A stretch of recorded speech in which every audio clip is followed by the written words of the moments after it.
But we begin with what we learned about America this week.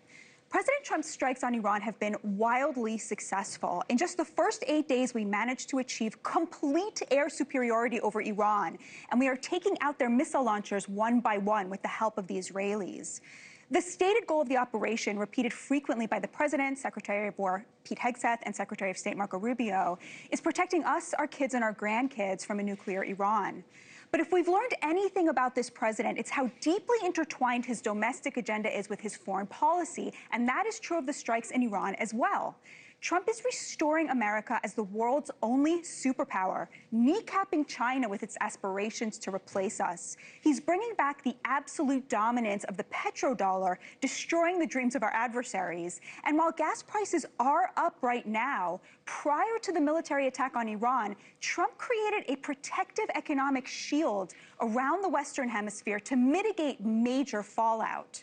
In other words, the war in Iran is about protecting American lives, but it's also very much about protecting American interests. For decades, it was accepted wisdom that the United States was in decline, that we're now in a multipolar world where America is no longer the reigning superpower. Brazil, Russia, India, and China banded together to form BRICS and threatened to start trading energy in a currency other than the dollar, partnering with Iran, which was evading American sanctions.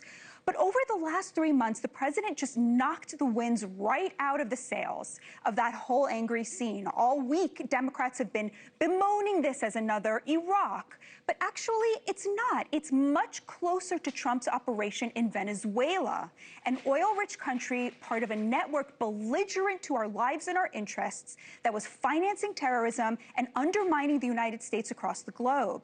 China, our chief adversary, was buying up Venezuelan oil for cheap, much of it in exchange for billions of dollars in Chinese loans. With the removal of Maduro, Trump turned Venezuela into an America-friendly country whose oil is being traded on the free market, where it has contributed to lowering the cost of energy for average Americans while weakening China's hand. And with that economic and geopolitical protection in place, Trump moved on to Iran, another supplier of cheap oil to China, well, until this week. Thanks to President Trump's maneuvering over the last few months, we now control every oil choke point on the globe. China's in retreat. It's halted all gas and diesel exports and is staring down the prospect of empty barrels in 3 months. Russia is too scared to lift a finger to help Iran, at least overtly. Xi Jinping promised that this would be the Chinese century, that American dominance was a thing of the past. But the petrodollar is back, while China's alliance with Iran and Russia has proven worth less than the paper it was written on.